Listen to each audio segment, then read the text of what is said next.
Welcome to my channel, Painless Packing. My name is Amanda, and the goal of my channel is to show you how to do things quicker, easier, more convenient, and more efficient. So just to let you know a little bit about myself, I know a few things about moving. So the last time I counted, I've moved 37 times.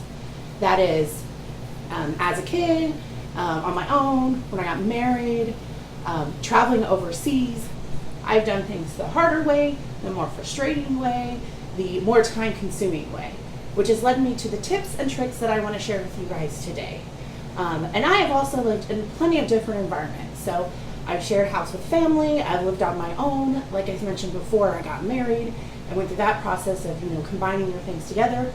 I've also lived overseas, sharing a house with other people, to having roommates and just sharing a house together or an apartment together. So a lot of different environments is where planning your move really helps, so that when you get to that new place, you're only unpacking what you want and need in that space, especially if you're downsizing. So because you're moving or someone's coming into your home, this is the most important thing that you can do. I think will help make your moves go quicker and more efficient, and I know that they've worked for me as well. So the first thing is know your deadline. When do you need to be moved? When does your job start? When does school start for your kids? Make sure you know your deadlines. That way you can plan your packing accordingly.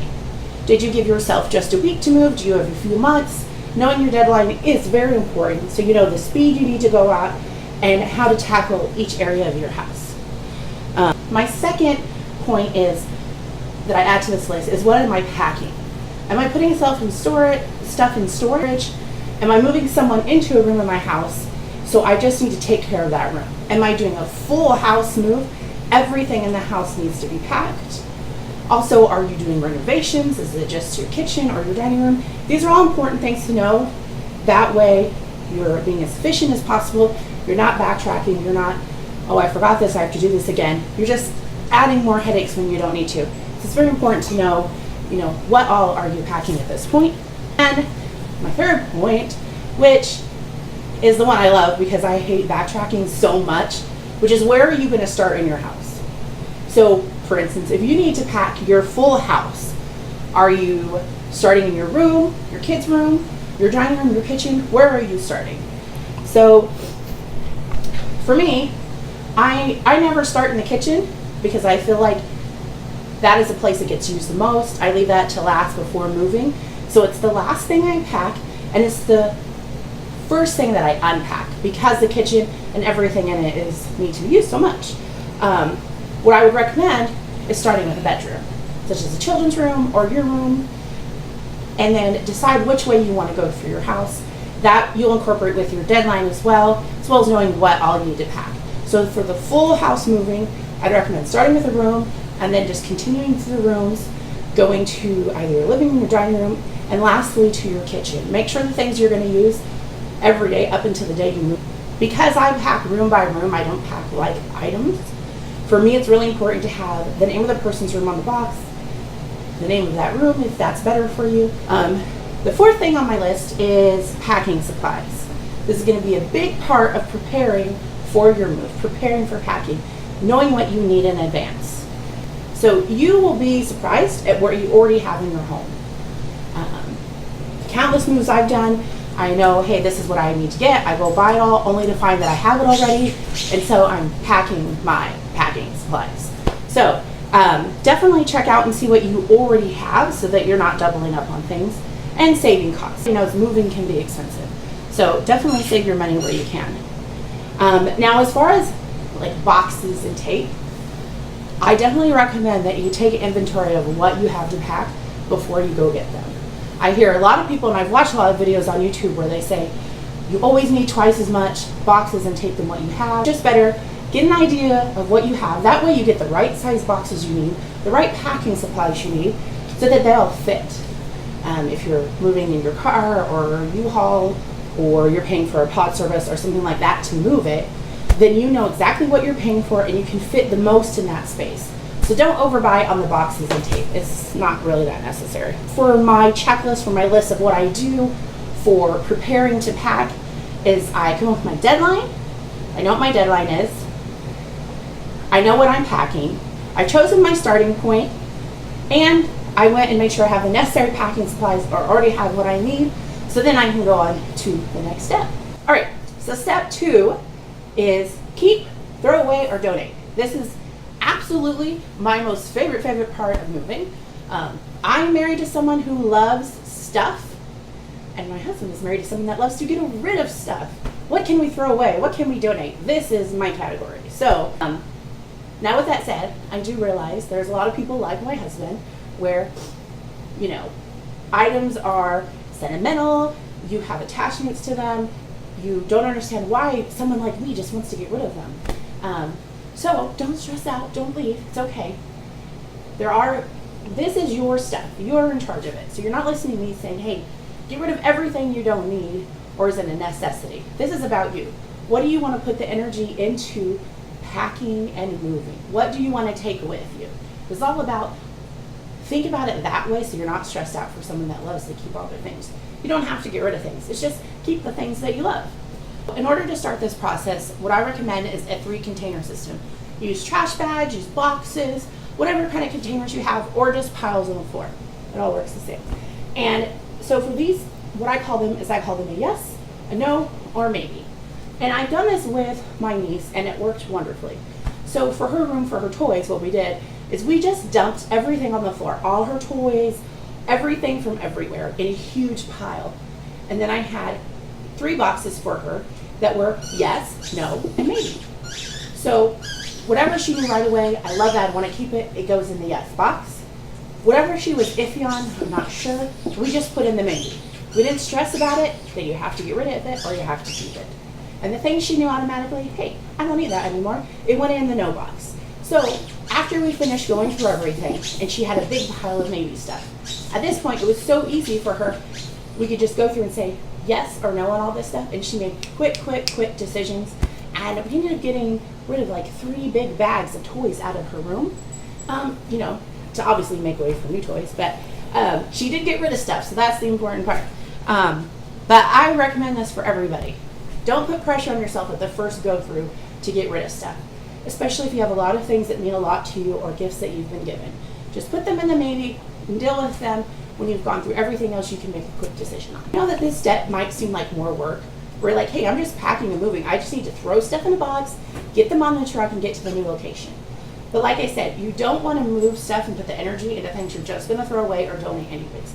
So this actually will save you time in the long run if you're doing a move across town, a long distance move, or an international move. This will really help. A couple reasons why I recommend this is you save time by not packing all the things, like I said, you're just going to end up getting rid of. And also, you get a good visual of all your belongings that need to be packed. You get to see what you really have. Our houses, our apartments where we live, they are such good hiders of stuff. Between our closets in our room, our storage closets in our hall, or, you know, pantry shelves, all kinds of different stuff really conceal how much we really have. So once you pull everything out, it really does give you a good idea of what you really do have. You've made it to the 3rd part, which I'm also very excited about.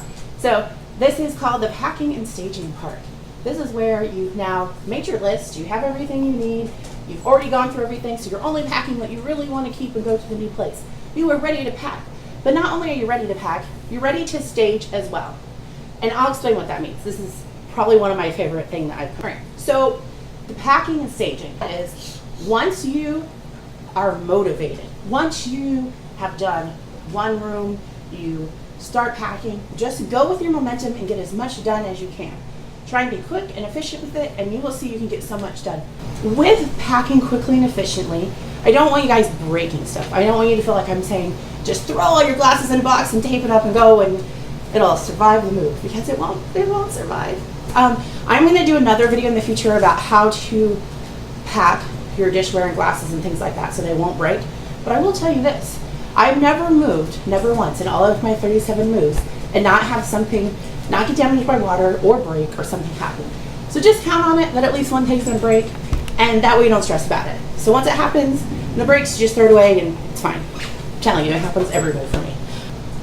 With your glasses, dishware, things like that, you do wanna make sure that you're packing them properly, that You have the material wrapping around the glass to protect them from each other, and also packaging in the bottom and the top of the boxes that acts like a cushion.